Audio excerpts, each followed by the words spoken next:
विधानसभा चुनाव 2025 से पहले सभी राजनीतिक पार्टी अपने अपने कार्यकर्ताओं के साथ सम्मेलन कर रही है, अपनी शक्ति बढ़ाने का काम कर रही है। इसी सिलसिले में जहानाबाद के स्पोर्ट कॉम्प्लेक्स में जदयू ने जिला कार्यकर्ता सम्मेलन का आयोजन किया, जिसमें जिला प्रभारी मंत्री अशोक चौधरी, सुमित कुमार सहित काफी संख्या में सांसद, पूर्व सांसद एवं विधायक, पूर्व विधायकों ने महिला पुरुष कार्यकर्ताओं को संबोधित करते हुए नीतीश सरकार की उपलब्धियों को गिनाने का काम किया। इस मौके पर वक्ताओं ने नीतीश सरकार की उपलब्धि को गिनाते हुए कहा कि जब नीतीश कुमार बिहार में आए थे तब जंगल राज था, लेकिन आज मंगल राज है। नीतीश कुमार ने बिहार को स्वर्णिम बिहार बनाने का काम किया। आज के समय में बिहार में सारी सुविधाएं उपलब्ध है, चाहे बात सड़क की हो, बिजली की हो, हर तरह से आप देखेंगे कि बिहार आगे बढ़ा है। कार्यक्रम की अध्यक्षता जदयू जिला अध्यक्ष दिलीप कुशवाहा द्वारा किया गया और वहीं मंच का संचालन जदयू के युवा नेता निरंजन केशव और प्रिंस शर्मा द्वारा किया गया। इस अवसर पर वक्ताओं ने 2025 के चुनाव को लेकर सभी को एकजुट होने की बात कही। वक्ताओं ने कहा कि नीतीश कुमार ने बिहार के लिए जो काम किया है वो ऐतिहासिक है, अभूतपूर्व है। इसलिए अब जरूरत है हम सभी कार्यकर्ताओं को कि नीतीश कुमार के किए गए कार्यों को गांव-गांव तक पहुंचाना और उनकी उपलब्धि को हर एक जनता को बताना, ताकि नीतीश कुमार के नेतृत्व में एक बार फिर से 2025 में विधानसभा चुनाव पूर्ण बहुमत से जीतकर मुख्यमंत्री पद को सुशोभित करने का काम करें और नीतीश कुमार के नेतृत्व में बिहार में विकास की बयार बहता रहे। माननीय मंत्री का बहुत बहुत धन्यवाद। माननीय मंत्री जी को मैं फिर एक बार धन्यवाद दूंगा बेला विजय के लिए। बेला विजय के लिए मेन सूत्रधार, मेन भूमिका माननीय मंत्री जी ने निभाया था और उन्होंने बेला के 35 साल गढ़ तो कबाड़ फेंका है। तो मुझे चली भी संकोच नहीं है कि बेला विजय का मुख्य सूत्रधार माननीय मंत्री जी हैं। अब मैं धन्यवाद ज्ञापन के लिए राजीव पटेल जी को आमंत्रित करता हूँ। 2025 में हम लोग 2010 के रिकॉर्ड को अपने रिकॉर्ड और 225 सीटों पर करने का हम लोगों ने अपना लक्ष्य रखा है कि हम लोग 2010 का जो हमारा रिजल्ट था उसको भी हम तोड़ने का काम करें। सर बीजेपी कह रही कि हम बिहार बड़ी पार्टी हैं, ऐसे में कुछ ज़्यादा सीट पर आप किसने बयान दिया है? कोई ऐसा कोई बयान नहीं। किसका बयान नहीं, किसका बयान? टेल मी ना, वो ऐसे नो ऐसे कुछ विपक्ष का नहीं। भारतीय जनता पार्टी के किस नेता ने ऐसा बयान दिया? कोई नेता ने बयान नहीं दिया ऐसे जबरदस्त। सोशल मीडिया पे आ रहा था। सोशल मीडिया को हम थोड़ी हटाया। किसी नेता ने अगर कहा है, बात कही, ये सब बात मीडिया और प्रेस को कहने के लिए थोड़ी है। ये तो आपसी बातचीत का हमारा पुराना अलायंस भारतीय जनता पार्टी के साथ है। हम पूरा नए हमारे उनके साथ अलायंस रहा है। बहुत से चुनाव हम लड़े हैं। हम लोग आपस में बैठ के बात करेंगे और इसका कहीं कोई बहस का मामला ही नहीं है। सर एक चीज़ और आगे चल रही है कि अल्पसंख्यक का मुद्दा लेकर के भी बहुत बातें निकल कर सामने आ रही हैं कि अल्पसंख्यक जदयू को वोट नहीं करते हैं, एनडीए को वोट नहीं। हमारा बेला में वोट किए हैं, हमको जमशेदपुर में वोट किए हैं। हमारे लोगों का कहना है कि जितना प्यार और स्नेह और जितना आदर माननीय नेता नीतीश कुमार ने, अल्पसंख्यकों का बजट क्या था 2005 में? अल्पसंख्यक का बजट क्या था? मात्र 35 करोड़ और आज 700 करोड़ है बजट। 7th पे स्केल किसने लागू किया? नीतीश कुमार ने। मदरसों को नेशनल राजकृत किसने किया? नीतीश कुमार ने। इस प्रदेश में मदरसों को मॉडर्नाइजेशन किसने किया?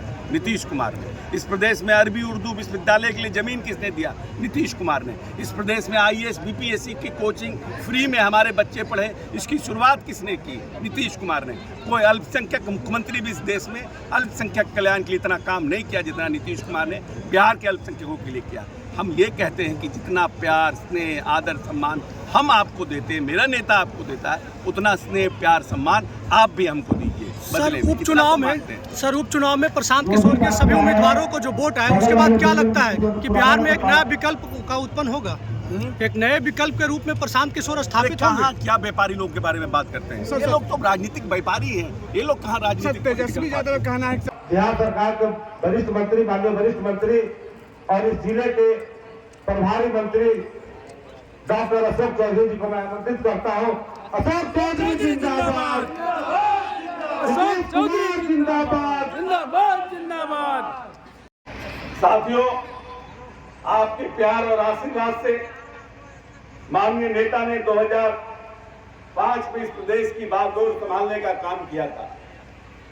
और जब माननीय नेता इस प्रदेश की बागडोर संभालने का काम किया था, तो ये पूरा मगध का इलाका, खासकर जहानाबाद, गया, अरवल, कुर्था और पूरा औरंगाबाद से लेकर के उत्तर प्रदेश के बॉर्डर तक और इधर नवादा से लेकर के जमुई का जो हमारा लखीसराय का इलाका है, पूरा इलाका रक्त रंजित था। जब माननीय नेता को यह बिहार मिला था तो 118 नरसंहार का बिहार था और पूरा नक्सलवाद अपने पूरा फैलाए हुए था। लोग मजबूत रूप से अपने जमीनों पर खेती करने में नहीं जाते थे। एक ऐसा बिहार था जिसको केंद्र सरकार ने बीमारू राज्य के कैटेगरी में रखा था। एक ऐसा बिहार नेता को मिला, एक बहुत अच्छी गाड़ी, एक अच्छे ड्राइवर को दीजिए जिस गाड़ी में ना हेडलाइट है, ना टायर है, ना उसका हॉर्न बजता है, ना उसमें बैटरी है, और उस ड्राइवर को कहिए कि इससे रेस जीत के आओ। तो वैसा बिहार मेरे नेता को मिला था। मात्र ये बिहार 22,000 करोड़ के बजट का बिहार था। बिहार से झारखंड अलग हो चुका था और तब इस प्रदेश में लोग कहते थे कि अब बिहार में क्या है, खाली लालू और बालू है और आलू है, इसके अलावा बिहार में कुछ नहीं है। वैसा बिहार मिला था माननीय नेता को और उस 22,000 करोड़ के बजट को माननीय नेता ने इस 18-19 साल के कार्यकाल में आपके प्यार और आशीर्वाद से 2,80,000 करोड़ के बिहार के बजट को कराने का काम किया। जो नेता बड़ा होता है वो सबसे पहले वित्तीय प्रबंधन करता है, योजनाओं का निर्माण करता है और उसको धरातल पर उतारने का काम करता है। जब नेता इस बिहार में आए थे तो मात्र 8,000 किलोमीटर ग्रामीण सड़क इस बिहार में थी, मात्र 8,000 किलोमीटर पक्की सड़क। और भारत सरकार प्रधानमंत्री सड़क योजना से इस प्रदेश में सड़कों का निर्माण करती थी और आज लगभग 1,18,000 किलोमीटर पक्की सड़क माननीय नेता ने इस प्रदेश में बनाने का काम किया।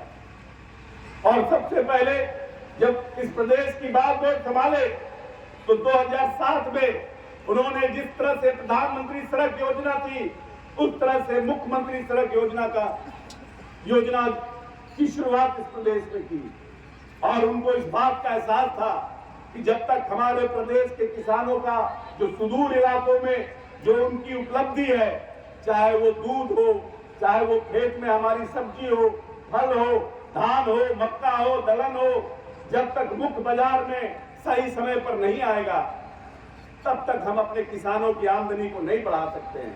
और इसलिए नेता ने तमाम बिहार के जो सुदूर इलाके थे उसमें सड़कों का निर्माण करने का काम किया और उन्होंने इस प्रदेश में घोषणा की कि बिहार में किसी कोने से पटना राजधानी पहुंचने का हम नियत समय 5 घंटा है और हम 5 घंटा में बिहार में कहीं से भी पहुंचने का काम करेंगे। और माननीय नेता ने ये करके दिखाया। पूरे प्रदेश में जो औसत आमदनी थी बिहार में वो मात्र 7,000 रुपया थी। पर कैपिटा इनकम जो औसत आमदनी प्रति व्यक्ति बिहार में थी वो मात्र 7,000 रुपया थी और आज 18 साल के कार्यकाल में इसको माननीय नेता ने 37,000 करने का काम किया है। अभी भी हम जो हमारा नेशनल ग्राफ है, जो हमारा नेशनल औसत है उससे हम कम हैं, लेकिन फिर भी हम बढ़ने का काम किए हैं। कृषि के क्षेत्र में नेता ने कृषि रोड मैप 1, 2, 3 लागू करके इस प्रदेश के किसानों को सबल बनने का प्रयास कराया और आपको जान के प्रसन्नता होगी कि धान के उत्पादन में हमने दुगना, दलहन में हमने 1.5 गुना और मक्का में हमने लगभग 2.5 गुना उत्पादन बढ़ाने का काम किया है। और देश का जो सबसे बड़ा कृषि के क्षेत्र में पुरस्कार है कृषि क्रमण्ड पुरस्कार, उन पिछले 5 साल से बिहार को दिलाने का काम माननीय नेता नीतीश कुमार ने किया है। जो बिहार कभी केंद्र सरकार के बीमारू राज्य के लिस्ट में था, लोग कहते थे बिहार का कुछ नहीं हो सकता है, बिहार जातिवादी व्यवस्था से त्रस्त है, बिहार के लिए कुछ नहीं किया जा सकता है। उस बिहार को माननीय नेता ने अपने 18 साल के कार्यकाल में चमकाने का काम किया। जो योजनाओं की शुरुआत नीतीश कुमार ने अपने कार्यकाल में किया, बाद में भारत सरकार ने उसको अंगीकार करने का काम किया।